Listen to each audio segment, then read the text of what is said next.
with your main Chip Washington. When it comes to information, the main got an arsenal. Bring you up to speed with what you need. He's a local and nationwide news feed. Let's talk about it. Dialect to do something about it. Chip got the flow wide open if you got questions about it. Man, it's the show that brings you to your raw. To solve all problems, it starts with real talk. Real talk. It's real talk. It's real talk. It's real talk. It's real talk. It's real talk. It's real talk. It's real talk. It's real talk. It's real talk. It's real talk. It's real talk. It's real talk. It's real talk. It's real talk. It's real talk. Yeah. Welcome to Real Talk with your host, Chip Washington. It's real talk. It's real talk. It's real talk.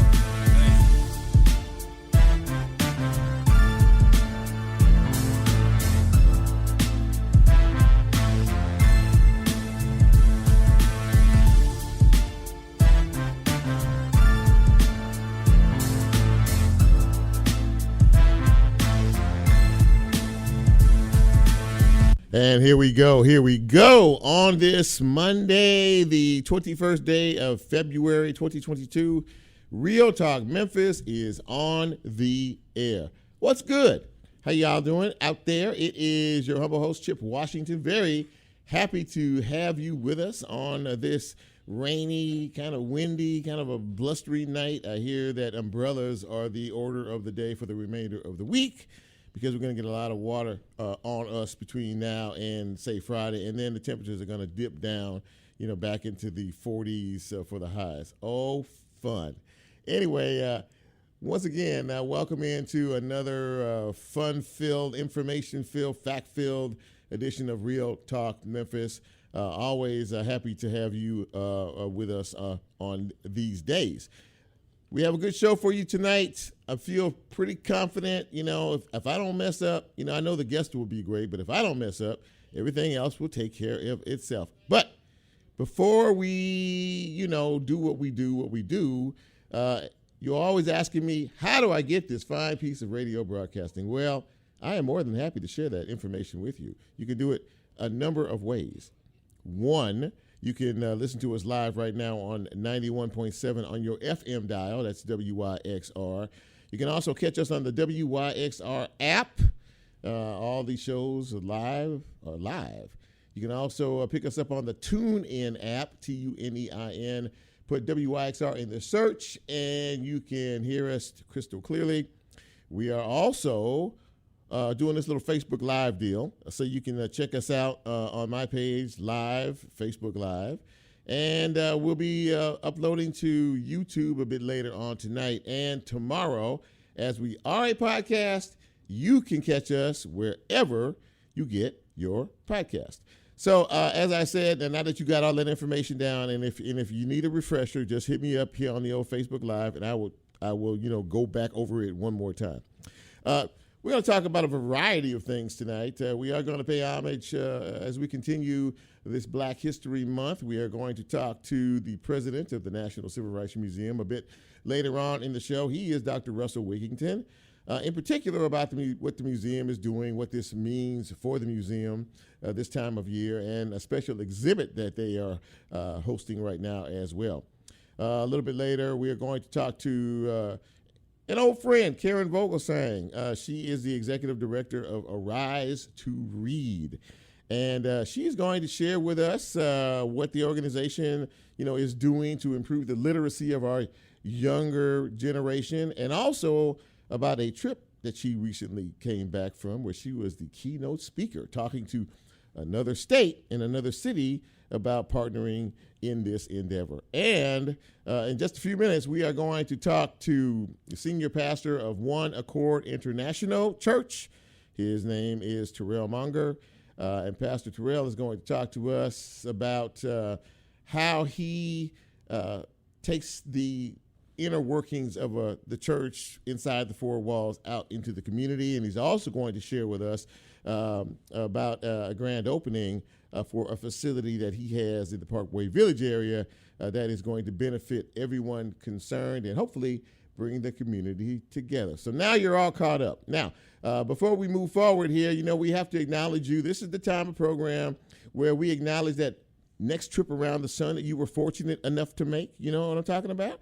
They're called birthdays, and we like to celebrate you, but we can't do that until I say, hit it, Jack. Happy birthday!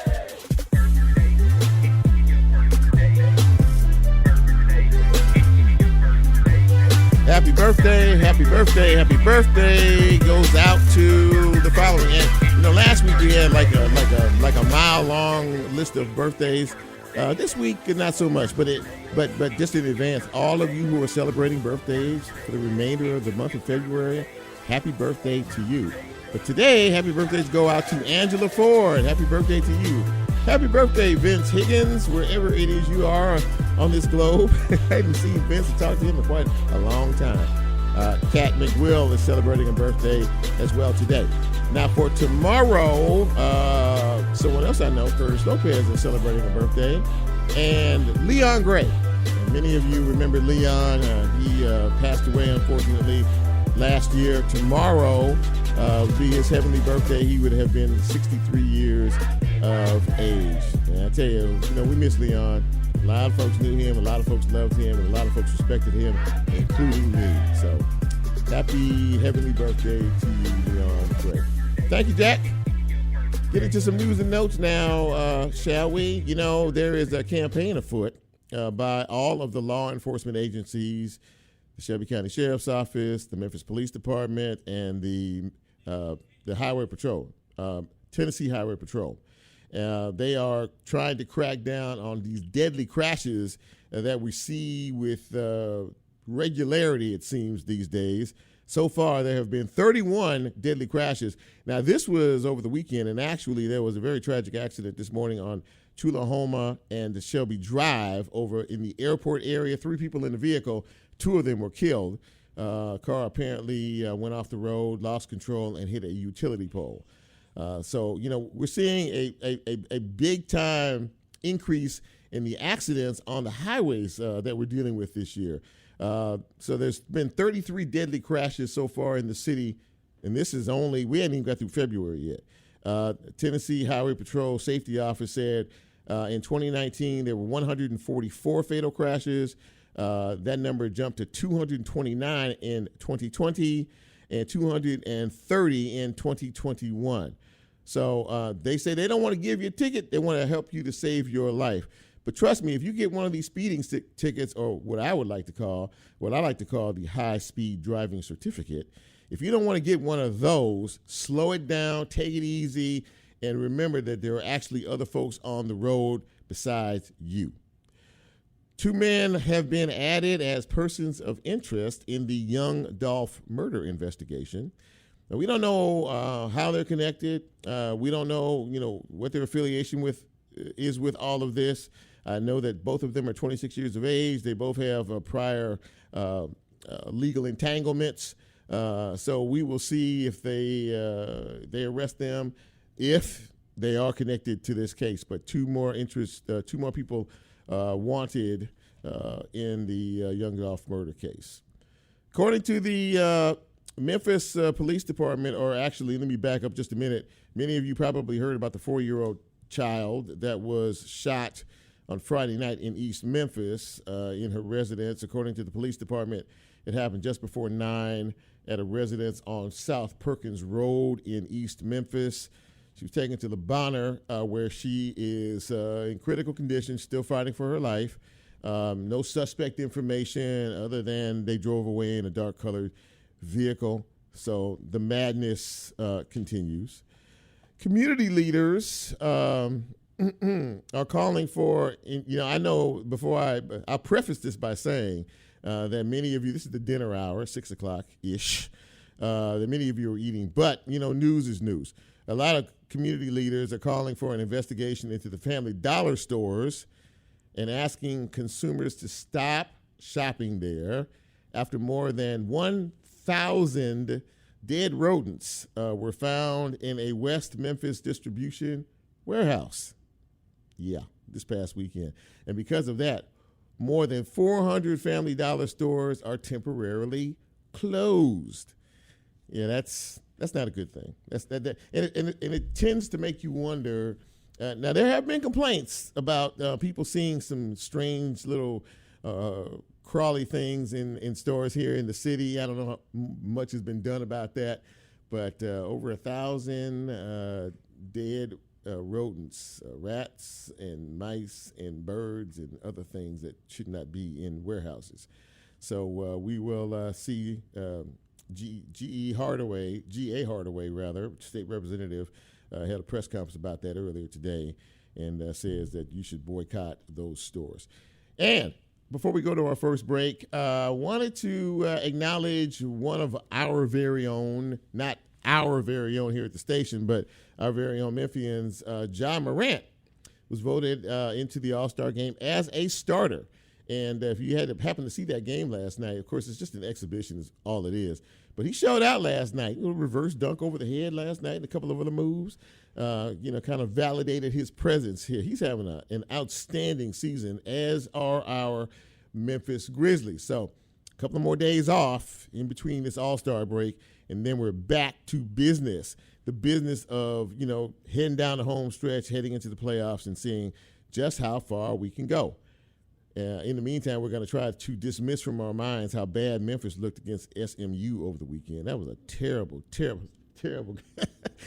Even Lola shaking her head like, oh, that was awful. Yeah, it was pretty bad. It really was. They were on a bit of a streak, but see, they got waylaid over the weekend. So we hope that the next day will prove them doing better. We are going to stop and take our first break. And when we come back, we're going to get this thing kicked off. And we're going to talk a little bit about the community action one pastor is taking in the Parkway Village area of town. This is Real Talk Memphis. I am your humble host, Chip Washington. You know who you are, and we will be right back.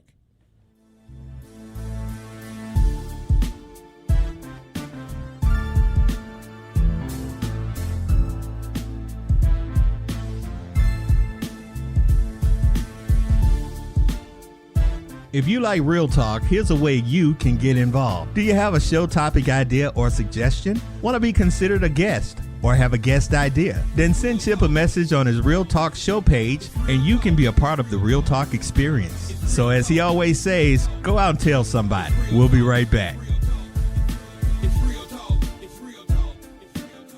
Support for WYXR, including our 2022 stereo sessions, comes from Tamburino. Tamburino's staff of IT specialists help businesses with technology setup and support. Details at tamburino.com. Support for WYXR, including our 2022 stereo sessions, comes from Archer Malmo, a Memphis-based marketing, digital, PR, and branding agency. Archer Malmo believes the greatest asset of any creative entity is its people and proudly supports WYXR for lifting up Memphis voices for the world to hear. More at archermalmo.com.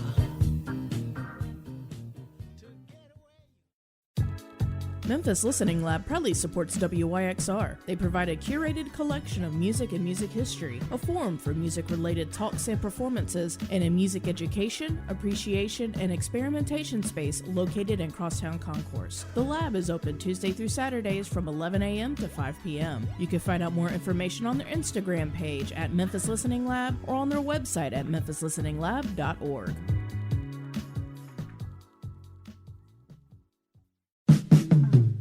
Come celebrate gospel music with Gary Gowen Saturday, March 5th, as he presents a tribute to gospel music featuring Danny Cosby and Effie Johnson. Hold on to your seat and prepare for a spiritual tribute of new and exciting original music on stage at the Halloran Center. For tickets and more information, visit orpheum-memphis.com.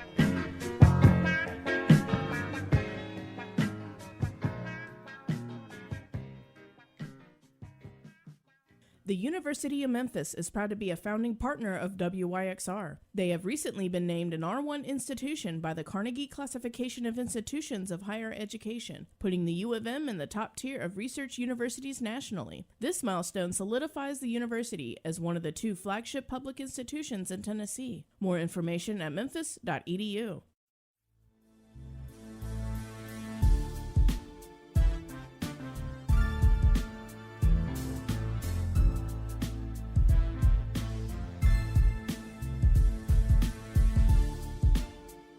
Get Real Talk on the TuneIn mobile app under WYXR, and he's now streaming live on Facebook. And you can also catch a rebroadcast on YouTube. Just put WYXR in the search box and hit subscribe. Now back to more Real Talk with Chip Washington.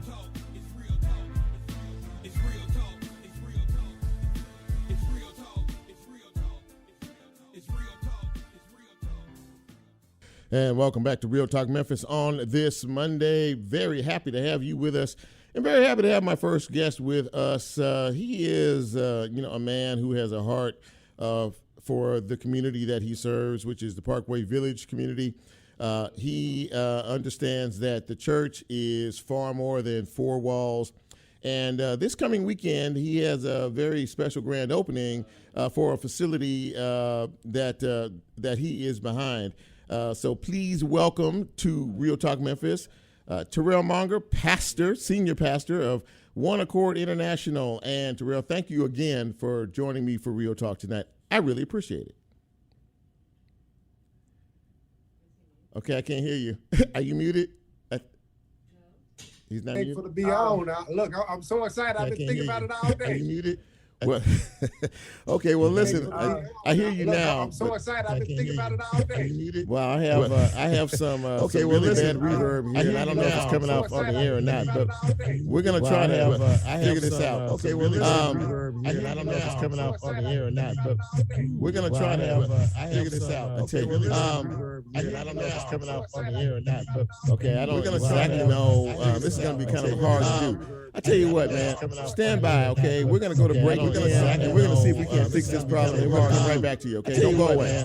Stand by, okay? We're going to go to break. We're going to see if we can fix this problem.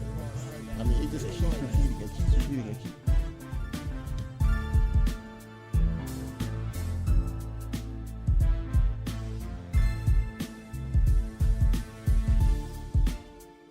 If you like Real Talk, here's a way you can get involved. Do you have a show topic idea or suggestion? Want to be considered a guest? Or have a guest idea? Then send Chip a message on his Real Talk show page, and you can be a part of the Real Talk experience. So as he always says, go out and tell somebody. We'll be right back.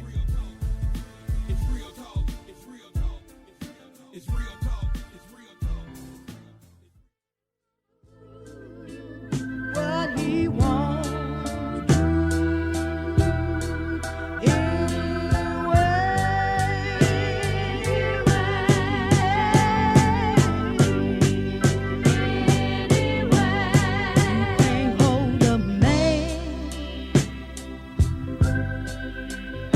Trying to put chains on him, you can't hold a man. By trying to stake a claim on him, you can't hold a man. By sneaking and peeping on him, you can't hold a man. Trying to stake a claim on him. Chains on him. You ain't gonna hold your man. Let your man be free. Let your man do what he wants. Can't hold him with jealousy. You can't hold a man. Girls, you see, I made the mistake of being too jealous and overpossessive with my man. And you know what? I drove him right into the arms of another woman. I didn't want to let him out of my sight. I wanted to be with him day and night. Every place he went, I wanted to go. Everything he did, I wanted to know. So if you got a good man and you treat him this way, you better stop and think about it before it's too late, because I'm here to tell you tonight that you can't hold a man. Oh, I'm a living witness tonight. Hold a man. I can stand here and testify this evening.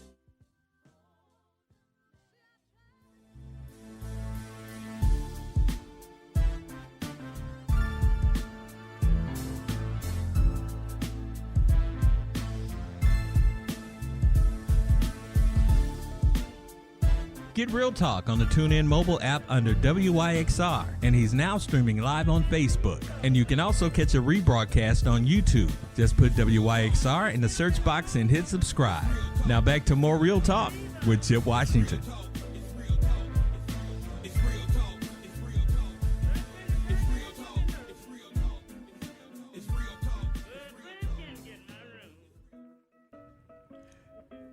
Are we back?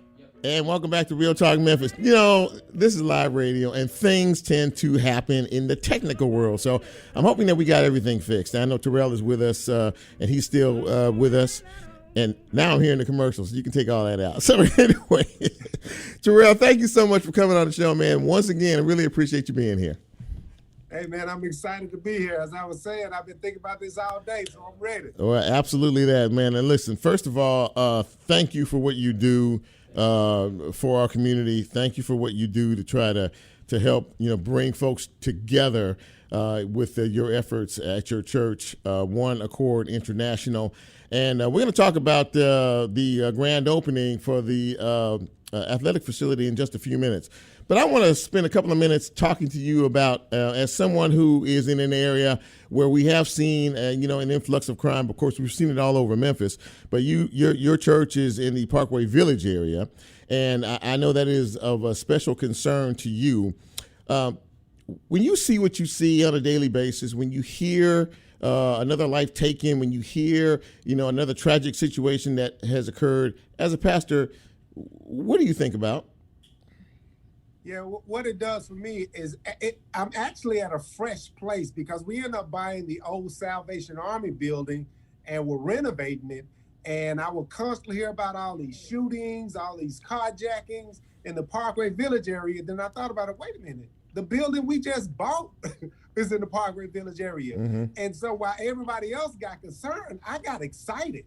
Because, I grew up in South Memphis in the Bells Apartments, and I understand that one new thought can change your whole life. And so with me being a creative myself, doing music videos, stage plays, I just feel like using arts, entertainment, and sports, you can help spark that new thought that could change somebody else's life. And all it takes is a few that believe can make it hit the other people. So when I hear it going on, I just say, what can I do to inject that new thought that can start a culture change? When you speak to your congregants, on Sundays, and you think about the messages that you were trying to deliver, what you just said there was very, very important, and it really only takes a few to sort of light the fuse, if you will, to be the catalyst for change, which sounds like exactly what you're talking about. Talk about that a little bit more, if you wouldn't mind. Yeah, everybody that comes to my church, because I personally meet with every new visitor. So if you've been in the church, 95% of the people, you heard me say, I believe that the gift God gave me, the reason I was put on this earth is to wake up the dreams and passion inside of other people. Mm-hmm. And see, when you get a vision for your own life, you know how to pick the right friends to go in your life. You know how to make the right decisions in your life. Most people make bad decisions because they don't have a vision for their life. And I don't care how much you try to tell them what's right, they'll fight it until they see something they want for themselves. Because that's what happened to me. When I was on the streets in Atlanta, I started doing Madden tournaments and 3-on-3 basketball tournaments. And when I just wanted to create a positive environment, but when they were coming for the sports, they were coming for the video games, wanting to be a part of that made them discipline themselves so they could be a part of it. Mm-hmm. So my whole thing is, when you find your vision, your passion, your purpose, it'll help you discipline your whole life. And when you find yours, you can help other people find theirs. We are speaking with Terrell Monger. He's the senior pastor of One Accord International Church. And, we were talking, a little bit earlier about this building that you bought and, what you are hoping to achieve by you having a grand opening on Saturday. Tell folks what they can expect in terms of this new facility. Yeah, you're going to expect, number one, open doors. Okay. Most people get a family life center, and it's just a building to have. Well, we've already invited several leagues around the city to play in our facility so we can invite some of the people out in the community to be a part of it, get some of the young cats, the young women, the young men to come be a part of the league, because in our facility, we focus on character. You won't see coaches cussing out the referees and cussing out the players. And if you do see them, you're going to see them getting escorted out. You're going to hear music that's nice, is bumping, but it's going to have messages that are positively influenced. And so if you create the right atmosphere and people stay in it long enough, they can take that positive atmosphere back to their homes. So that's what we want to do with this facility. Allow them to do what they love, but create a culture and atmosphere that help them change their view of life so they can take it back to their families. Was that the specific reason you decided to open up this facility? I mean, there's always a spark that starts these ideas. Was what you just talked about, was that the originated thought in terms of behind this? Absolutely, because I didn't even intend to get into ministry. I started out having video game tournaments, and I told people, hey man, you can't cuss if you're gonna play this, man. And once you whoop somebody up in Madden, they'll respect you. So since I was whooping everybody up, I won their respect. And when I won their respect, they started to want to emulate the lifestyle I was trying to live. And when a Atlanta Journal-Constitution reporter wrote an article about me in a newspaper, they said this young guy's out there doing street ministry. I wasn't doing street ministry. I was just creating a positive environment for kids to go into. Well, it grew so big, we started doing 3-on-3 basketball tournaments, and people started trying to see how can I train their youth ministry, their leadership team, their outreach team. And next thing you know, I was considered a minister because what I was doing was changing people. This is how positive change gets started. And before I let you go, and before I let you give all of the contact information and the who, what, where, is this something that you hope will take off? Well, I'll just ask that question. I mean, what are you hoping to achieve? Obviously, besides, there's a refuge there, there's a place there that people can go to express their creative talents and their abilities. But I mean, is this just the beginning for you? Do you have a vision outside of even this facility to do more? Yeah, well, two things. You asked me two questions. I'm going to answer both of them. Okay. I see this doing what it has done for so many other people who could afford it. So I'm not new to what I'm doing.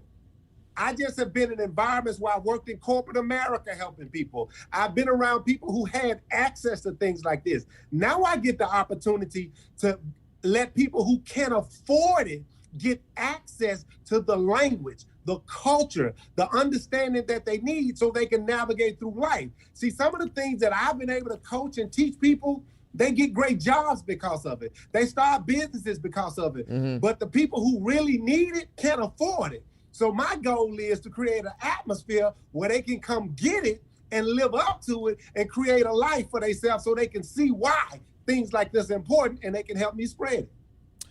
Well, I tell you what, before we go, give all of the listeners the information, the who, what, when, where of the facility and the event this weekend. All right. It's at 4741 Winchester Road. It starts Saturday, the 26th, and it's going to be from 3 p.m. to 6 p.m. Come early so you can get a T-shirt. You might even get a Grizzly basketball. You might even get a freeze cup. I don't know. Just come out and enjoy the moment so we can have a good time. 4741 Winchester Road, 3 p.m., the 26th, Saturday. Come on out. The name of the facility is what now? One Glory Athletic Association. Well, I like that. One Glory Athletic Association. And the reason behind it is I call it One Glory because everybody deserves a chance to see how it feels to win. Whether it's in life, on the court, with a woman, whatever, you get the taste of that first win, it'll make up for all the losses. So get in the atmosphere so you can see how I feel to win. Man, I tell you, you got me all revved up now. I'm all psyched up and ready to go. I'm glad we worked out our technical kinks, and I'm glad we got you on the serious note because what you're doing is so desperately needed in our community. And I hope that others, outside of what it is that you're doing, follow your lead, and hopefully, we can start to see some more positive and do a lot less talking about negative. So I wish you nothing but the best of luck. And thank you for coming on this show. And, you can come back here anytime, man. And you got me all psyched up. I'm sure there's a lot of folks out there listening that's psyched up as well. So all the best to you, man. And anything we can do to help promote anything positive that you're doing, we're always here. Thank you, man. I wake up like this, so whenever. It's whatever. Thank you, man. You have a good evening. We'll talk to you soon. Okay, man. All right, take care. Wow, that was that was worth the wait. And ladies and gentlemen, I hope that you didn't hear me get too frantic earlier. We were just trying to figure stuff out. Like I said, when you're dealing with Zoom and technical stuff, these things happen. But anyway, we're on the right track, and we're off to a great start. So we're going to take our second break, and when we come back, we're going to delve into the history, this Black American history. This is the month that we celebrate and commemorate the good in our society by folks that look a lot like me. So we're going to take our second break. This is Real Talk Memphis. When we come back, Dr. Russell Wigginton of the National Civil Rights Museum will join me. We'll take a quick break. We'll be right back.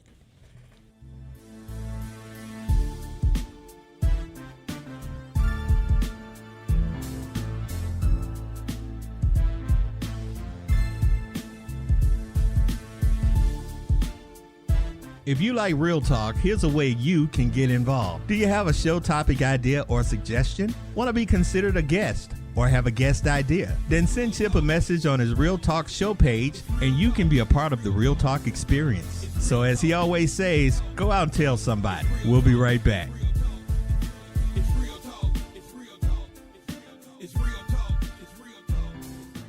The Brooks is open in Overton Park. Home to Memphis art collection since 1916, the Memphis Brooks Museum of Art holds the largest collection of world art in the region, with more than 10,000 works spanning 5,000 years of art and cultures. Remember, every Wednesday is free and open until 8 p.m. They are a proud sponsor of WYXR. For more information about the museum and their exhibitions, visit brooksmuseum.org. You belong at the Brooks.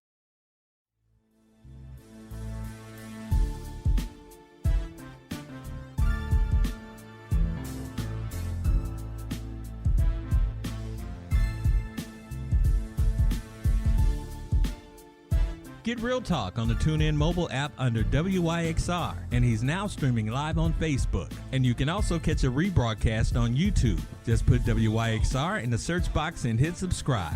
Now back to more Real Talk with Chip Washington.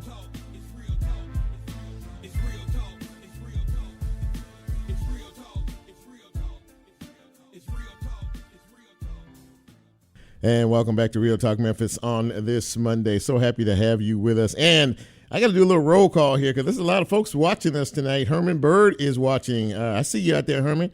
Randy P. Leslie is watching. Lydell Cheshire, that's my cousin. He's out there watching as well. That's Dale. He's checking us out on the West Coast in Las Vegas, Nevada, by the way. Audrey Hill is on with us. Diane Towns. Gerard Walker, so far so good. Let me see here. That's Janice Chestnut. Good evening to you. She's so formal. Good evening, Chip Washington. How you doing? Ethel used to be the longtime assignment editor at WREG. It's News Channel 3 for a long time. She's retired now and enjoying herself. Cousin Kizzy is watching. Bishop Bob Midget and Patricia Rogers, Shirley Aguilera Logan. Yeah, good stuff. Thank you all. I see you. I appreciate you.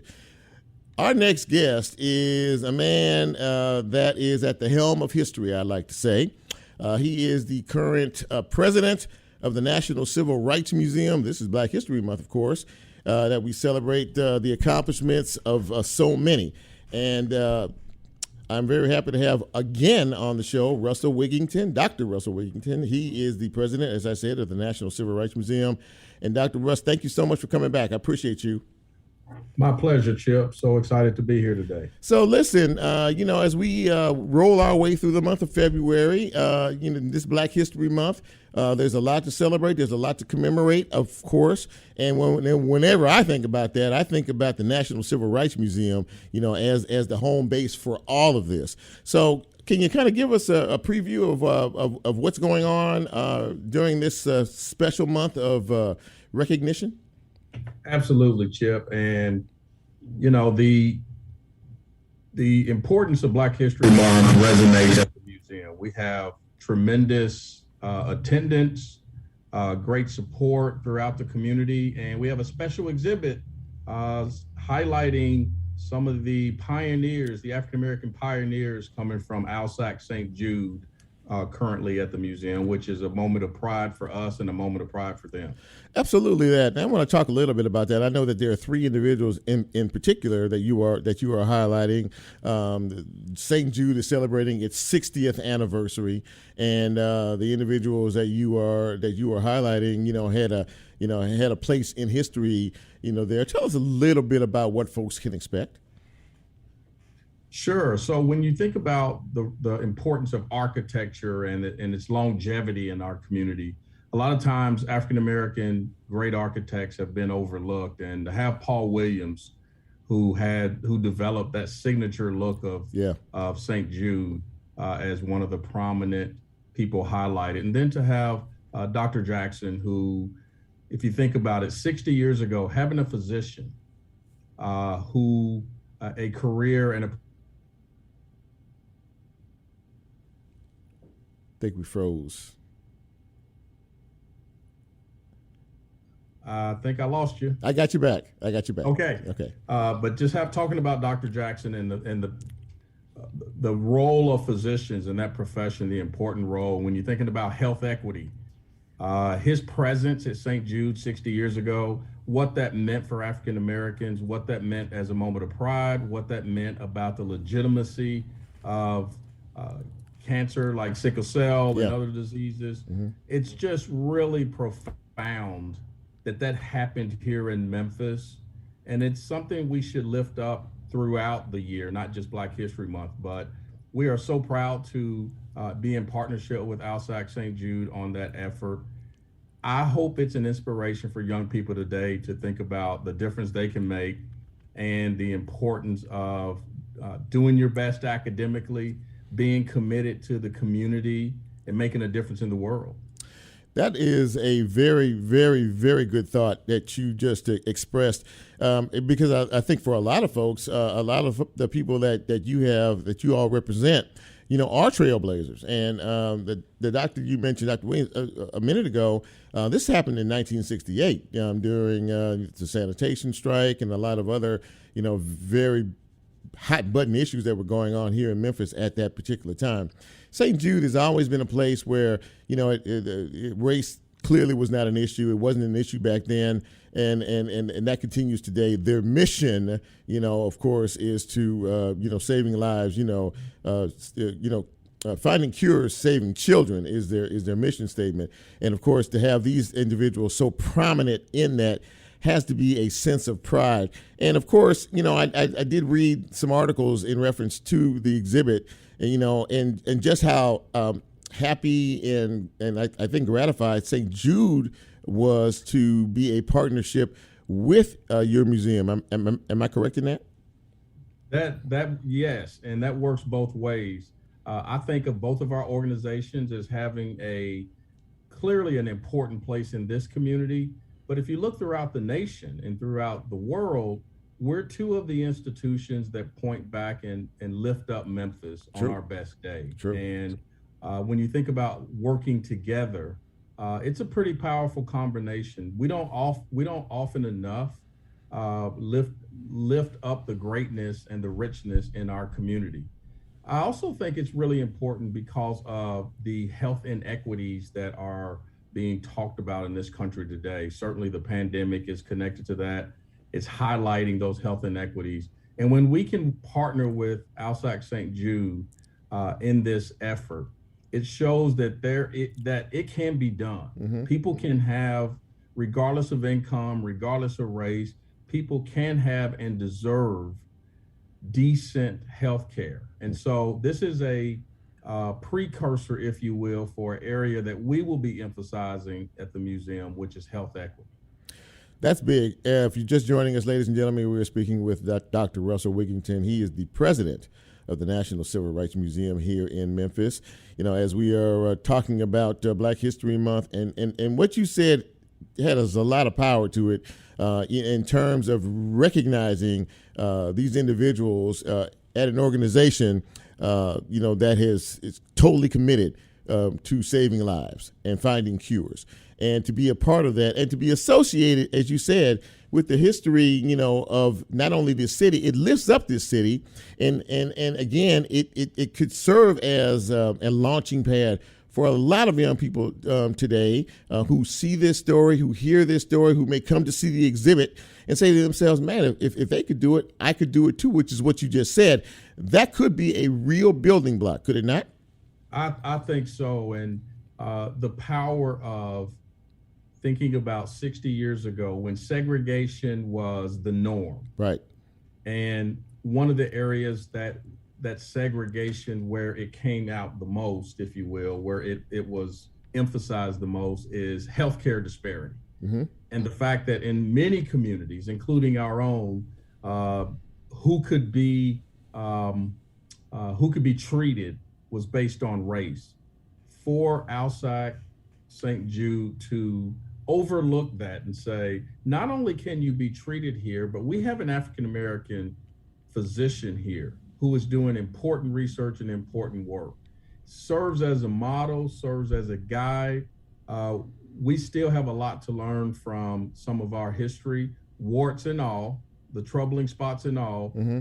but ultimately thinking about how do we take the best of all aspects of our community and merge it for the benefit of the greater good.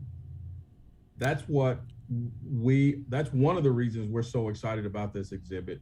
And it just dovetails beautifully with our human and civil rights and social justice focus at the museum.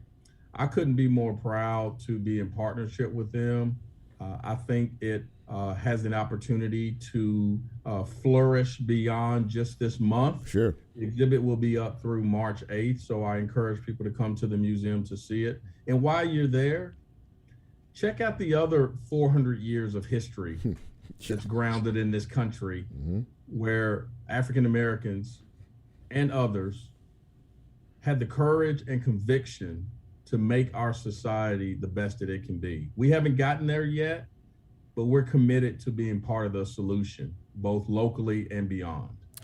Absolutely that. And I could not think of a better way to end the interview. You said, of course, this exhibit is going to be with you all to March 8th, and I would encourage everybody to go down and see what real history and the positive works that both these entities are involved in is really doing to better us all.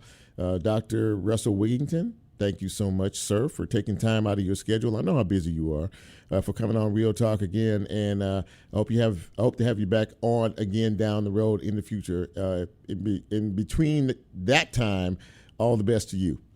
Thank you, sir. You do a great job. I enjoy listening to your show, and you know where to find me if you want to. Thank you.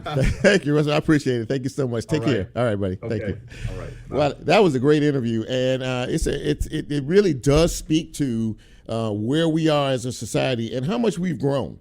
And the fact that St. Jude didn't let race have influenced them at all in terms of back 60 years ago when they were trying to continue to develop cures for cancer and other things, sickle cell, and to have these doctors in. It wasn't about skin color. It was about what can you do to help save our population, and that's what it's all about. Kudos and congratulations to St. Jude and the National Civil Rights Museum. One final break. When we come back, we're going to delve into the world of education with my friend, Miss Karen Vogelsang. She's going to talk to us about the importance of reading literacy of our young folks. This is Real Talk Memphis. I'm going to try to get my mouth fixed during this commercial break, so when we come back, I will sound a bit smoother. Stay with us. We'll be right back.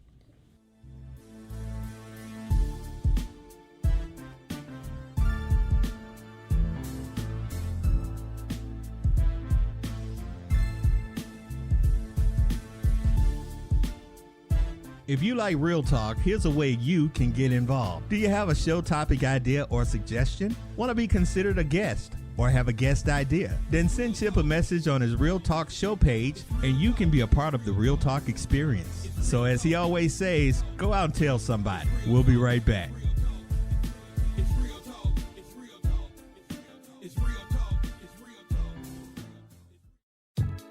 Memphis Listening Lab proudly supports WYXR. They provide a curated collection of music and music history, a forum for music-related talks and performances, and a music education, appreciation, and experimentation space located in Crosstown Concourse. The lab is open Tuesday through Saturdays from 11 a.m. to 5 p.m. You can find out more information on their Instagram page at Memphis Listening Lab or on their website at memphislisteninglab.org.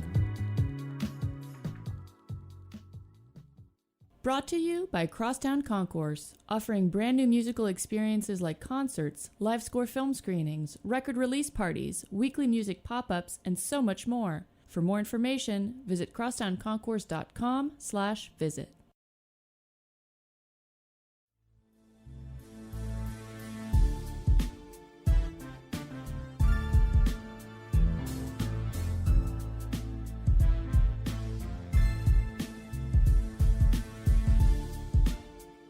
Get Real Talk on the TuneIn mobile app under WYXR, and he's now streaming live on Facebook. And you can also catch a rebroadcast on YouTube. Just put WYXR in the search box and hit subscribe. Now back to more Real Talk with Chip Washington.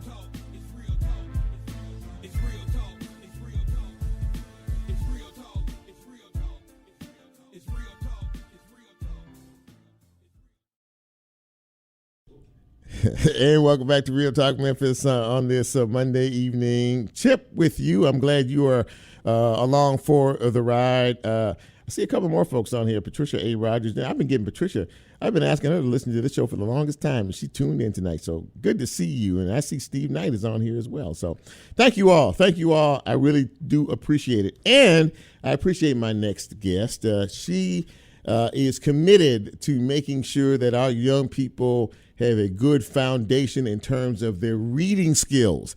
And she has been a guest on our show before, and I'm glad to have her back. Karen Vogelsang is the executive director of Arise to Read. And Karen, welcome back. Thank you. I'm so glad to be on here, Chip. How are you and your wife doing? That's the first question I want to ask. We're doing fine. Thank you. Everybody's doing well. And thank you. I appreciate that. Thank you very much. Appreciate that. So I'm glad to have you back on the show and, talk a little bit about Rise to Read and what you guys are up to. But what caught my attention is that you were plucked from Memphis to head to Athens, Georgia to be the keynote speaker for a conference. Tell us a little bit about that and what was said and what was gained. Yeah.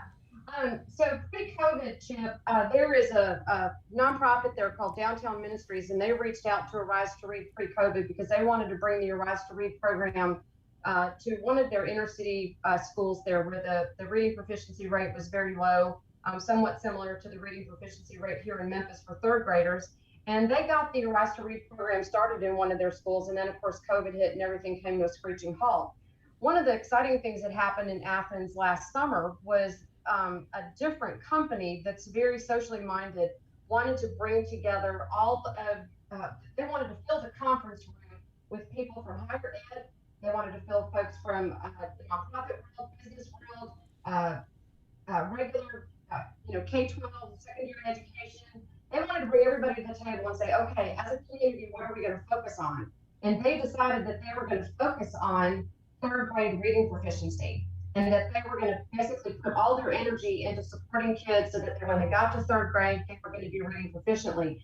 And so they reached out to me back in December, and the president of the chamber said, hey, we've heard all about Arise to Read. We've heard all about you. We've heard about the great work going on in Memphis. Could you come to Athens and be our keynote speaker? And I about fell out of my chair. But I did. I went to Athens last week. I had an opportunity to speak with basically 420 business people because that's the key here, Chip. The business community has got to lock arms with the education community if we're really going to make a difference for children in our communities, because the pandemic has hit our children, especially our children at risk for reading failure, very hard. Yeah, you've always talked about partnership. The partnership is really what creates this successful program. We're having a little trouble with your audio there. Hopefully, things are. I don't know if it's a mic thing or whatever it is, but yeah, but anyway, that's amazing. That good news travels fast, clearly, and wanting to know about this now. There's something about that third grade level, and I know we talked about that before. Talk about why that level is so important to really start to ratchet up, the skills of our children. Well, the bottom line is research has shown that there's an incredible connection between third grade reading proficiency and high school graduation. For example, 66%, we're talking 2 out of 3 fourth graders who are not reading on grade level by the time they leave the fourth grade. Wow. They're likely going to require government assistance, or they're going to end up being incarcerated. And so we can't wait until children are in 4th or 5th grade, certainly can't wait until they're in middle or high school to address those reading deficiencies that they have. And we know that when children who are reading on grade level by the end of 3rd grade, they've got an 89% graduation rate. And that's the same for children coming from middle income families. So it's critically important that our children have the foundational literacy skills that they need. Chip, let's face it, you're stuck in life if you can't read. True, very true. We are speaking with Karen Vogelsang. She is the executive director of Arise to Read, a wonderful program here in the city. And last time you and I chatted, we were like in the midst of COVID, and you were trying to navigate, teaching young people in various remote ways and the difficulties that surrounded that. How did you end up maneuvering through that? And now you're seeing a bit of daylight and getting back to the programmatics that you were pre-COVID, I would imagine? Yeah. It was amazing. God opened doors that we never imagined would be open. And we had about 300 of our 1,200 plus volunteers that were willing to serve in the virtual learning hub sites that were located throughout the city. And so we were able to serve, it was kind of a revolving door because, some sites were open and then they were closed, but we served between 150, 300 students. And we were serving children from kindergarten to high school. If they were not on grade level, according to our pre-test, we prioritized them for support. And so we had volunteers willing to go into these different sites. And one of the exciting things that happened with that, Chip, is it created new partnerships. We've got a partnership with Memphis Athletic Ministries now. Wow. And they are doing the Arise to Read program after school with children besides just children in 2nd grade. It also created an opportunity for us to work with Red Door Urban Missions in the Whitehaven area. We're doing an after-school Bible club there. We supported them with Arise to Read. We're continuing that partnership, doing different things over the summer to promote literacy and work with the parents and whatnot. So the pandemic was definitely a very challenging time, but it definitely opened new doors for us to serve children in different places and in different grades. But now that school's back, all 41 of our schools pre-COVID wanted us back in their schools. Our challenge was a lot of volunteers, most of our volunteers are retirees. They were not comfortable going back in school. So right now we're working with about 550 volunteers, 550 students, because it's a 1-to-1 ratio for most effective intervention. Right. And so now the challenge is, we want to get back in all 41 of those schools, and we're going to need volunteers. We need the Memphis business community to step up and really lock arms with whether it's Arise to Read or another literacy organization to support children in our communities. I would imagine that for a lot of people who volunteer, to work with you and your team, that there has to be such gratification and validation when you see a child start from a certain level, a lower level, and after you've been working with them for some period of time, just seeing them bloom and blossom. I would imagine there's nothing better than that, ever, I would imagine. That's what keeps our volunteers coming back. We've got, pre-COVID, we had over an 85% retention rate, and our volunteers would come back and they would be with, 2 different students. The power of the program, number one, is our volunteers' commitment to their students. The volunteers are working with the same 2 students throughout the school year.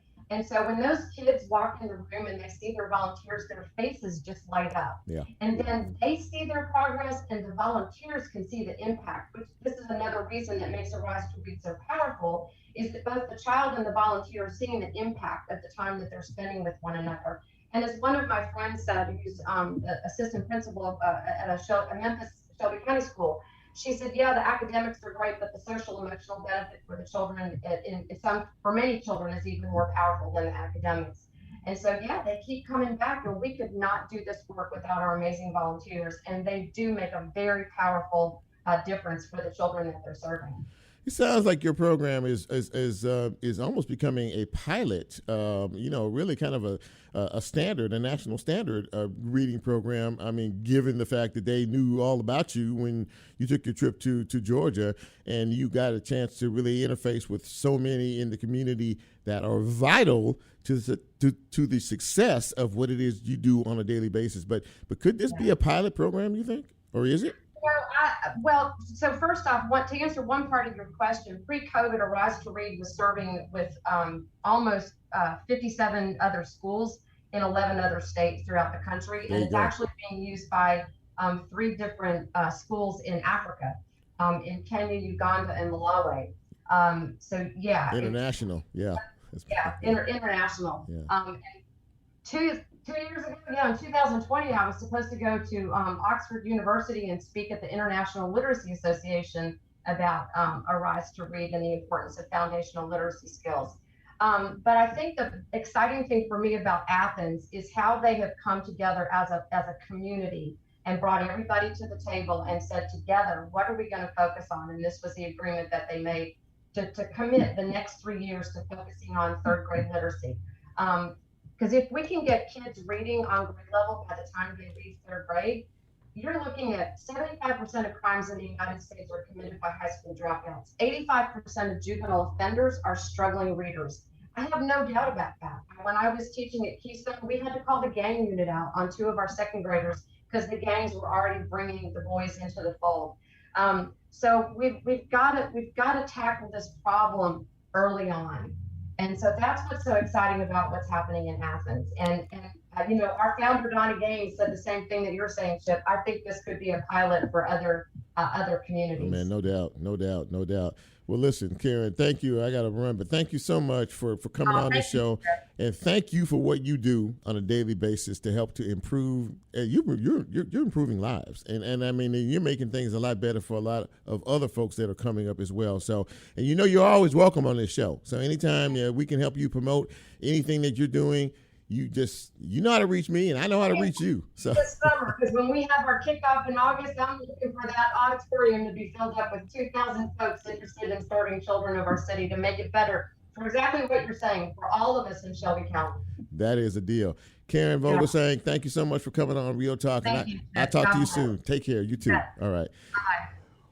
Well, that was a great show. I really enjoy talking to people who are truly trying to make a difference in improving their lives. And as Jack plays us out, this has been a good broadcast tonight. I always think about that when I'm trying to put guests together and shows together. But I think that we accomplished our mission tonight.